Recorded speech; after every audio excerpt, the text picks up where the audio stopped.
আসসালামু আলাইকুম প্রিয় দর্শক শ্রোতা, আপনাদের জন্য আজকে নিয়ে আসলাম একটি নতুন রেসিপি, বেগুনি তেলাপিয়া। আমরা এটার নামকরণ করেছি বেগুনি তেলাপিয়া, কারণ আমরা তেলাপিয়া মাছ এবং বেগুন দিয়ে আমরা একটি ভুনা সুস্বাদু উপকরণ তৈরি করব। তাহলে শুরু করা যাক। আসুন দর্শক, আমরা রন্ধন প্রণালী শুরু করছি। তো দর্শক শ্রোতা, প্রণালীটি খুবই সহজ। প্রথমে আমরা দিয়ে দিচ্ছি একটু হলুদের গুঁড়ো এবং দিয়ে দিচ্ছি পরিমাণ মতো মরিচের গুঁড়ো, দিয়ে দিচ্ছি স্বাদ মতো লবণ, দিয়ে দিচ্ছি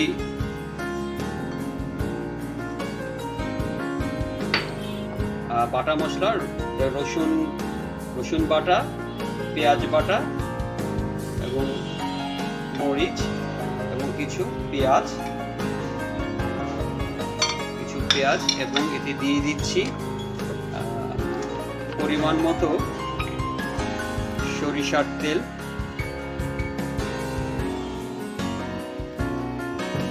আমরা এখন এটাকে নেড়ে চেড়ে আমরা এটাকে ভালো মতো মশলাটা ভালো মতো মেখে আমরা 10 থেকে 15 মিনিট অথবা 20 মিনিট এভাবে রেখে দেব। তাহলে বন্ধুগণ, ফিরে আসছি কিছুক্ষণ পরে। দর্শক শ্রোতা, দিয়ে দিচ্ছি কিছু সরিষার তেল,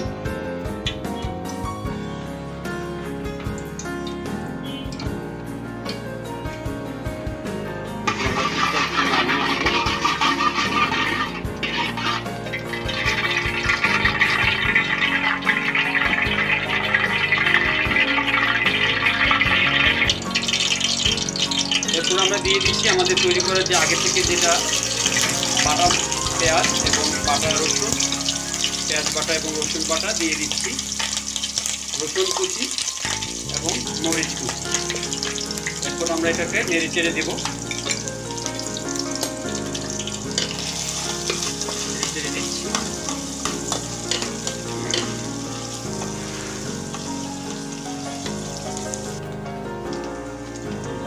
দিয়ে দিচ্ছি মরিচের গুঁড়ো,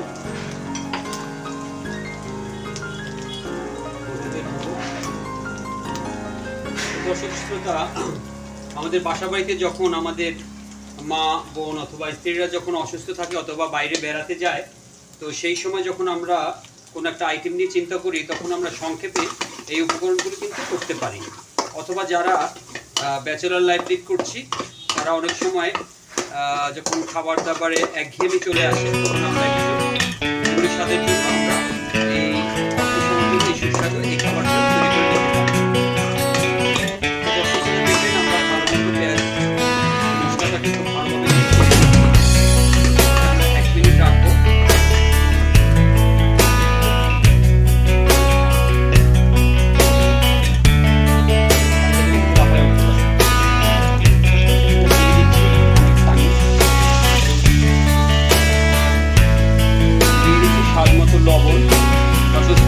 লবণের ব্যাপারটা একজন এক রকমভাবে ব্যবহার করে, আপনি আপনার স্বাদ মতো লবণ ইউজ করে দেবেন।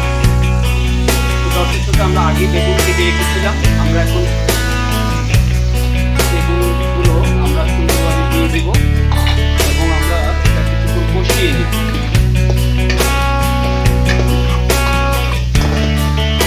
এখানে বলে রাখা ভালো, আমাদের রন্ধন প্রণালী আসলে খুব সহজ, শুধু একটু ধৈর্য এবং রান্নার বিষয়টা হচ্ছে যার সময় এবং উপাদানগুলোর সঠিক সময় সঠিক ব্যবহার, তখন আমরা কিভাবে ব্যবহার করবো, এবং এটাই হচ্ছে আসলে রন্ধন প্রণালী।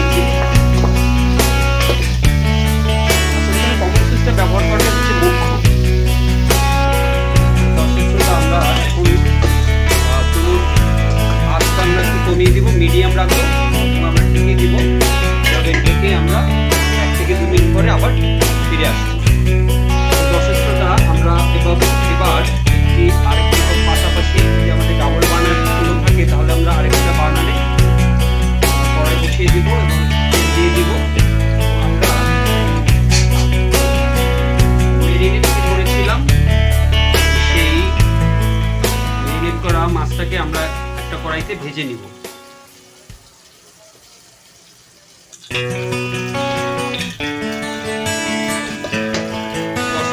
এবার আমরা মাছটাকে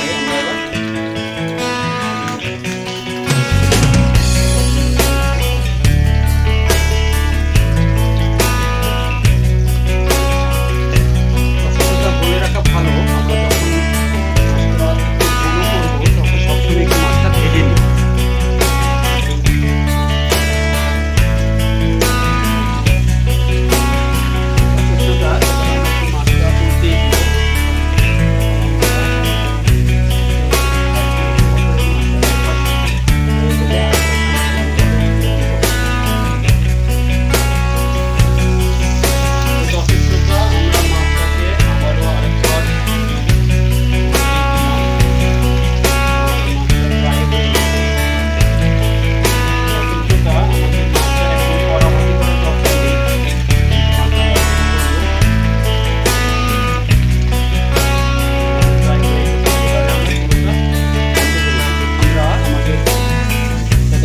এবার আমরা বেগুনটার ভিতরে আমাদের যে মাছের যে ম্যারিনেট করা যে কথাটা ছিল ওখানে আমরা আরেকটু পানি মিক্স করে আমরা মধ্যে ছেড়ে দিলাম, যাতে আমাদের উপকরণটা পুড়ে না যায়।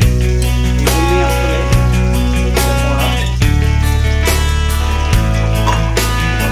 এবার আমরা একটু নেড়ে দিব। আর দর্শকরা এখানে আমরা এইগুলো টমেটো সস ব্যবহার করা যায়, স্বাদের আরো মজাদার হবে। আর এখন যদি আপনাদের টমেটো সস না থাকে তাহলে আমরা এখানে আগে থেকে কেটে রেখেছিলাম কিছু টমেটো কুচি, আমরা এই টমেটো কুচি দিয়ে দিলাম এর ভিতরে। এখন আমরা 2-3টার মতো টমেটো নিয়েছিলাম, আমরা টমেটোকে দিয়ে দিচ্ছি। এটা জাস্ট শুধু স্বাদের জন্য, শুধু স্বাদের জন্য। এভাবে দর্শক শ্রোতা আমরা আবার একটু ঢেকে দিব, আসছি কিছুক্ষণ পরে। তো দর্শক শ্রোতা আমরা ঢাকনাটা উঠিয়ে নিলাম, আমাদের প্রায় কিন্তু আমাদের উপকরণটা তৈরি। টমেটোটা সুন্দরভাবে গলে গেছে, যদিও তো টমেটোটা যদি বেগুন দেওয়ার আগে ব্যবহার করা যেত তাহলে আরও ভালো হতো। আমরা যেহেতু সস নেই তার জন্য আমরা পরে টমেটোটা দিয়ে দিয়েছি স্বাদের জন্য। তো দর্শক শ্রোতা এখন আমরা আমাদের ভাজি করা মাছটা আমরা একবার দিয়ে দিব।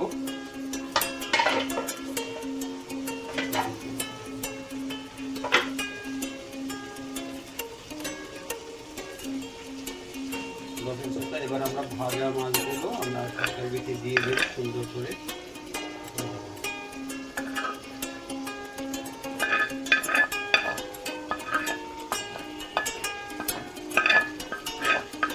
সহজ রান্নাটা, খুবই সহজ।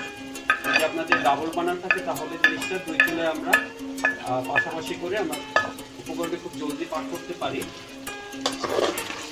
এখন দর্শক শ্রোতা মাছটা দেওয়ার পরে আমরা নাড়াবো খুব সাবধানে, যাতে মাছগুলো ভেঙে না যায়। তো দর্শক শ্রোতা আমরা এখানে পরিমাণ মতো পানি দিয়ে দিয়েছি। মাছটা দেওয়ার পরে আমরা পরিমাণ মতো পানি দিয়ে দিলাম, এবং পানি দেওয়ার পরে আমরা একটু উপকরণটা একটু নেড়ে দেবো হালকা করে, যাতে আমরা পানিটা এভাবে দিব যাতে বেগুন এবং যেটা ভেসে উঠবে ওটার সমান হয় আর কি। দর্শক শ্রোতা নিশ্চয়ই আপনারা বুঝতে পারছেন লেভেলটা। তো দর্শক শ্রোতা প্রায় আমার জিনিসটা হয়ে গেছে, আমরা আরেকটু ঢেকে দিব। দর্শক শ্রোতা এবার আমরা দিয়ে দিচ্ছি ধনিয়ার গুঁড়ো, কিছুটা ধনিয়ার গুঁড়ো পরিমাণ মতো, এবং এরপরে দিয়ে দিচ্ছি কিছু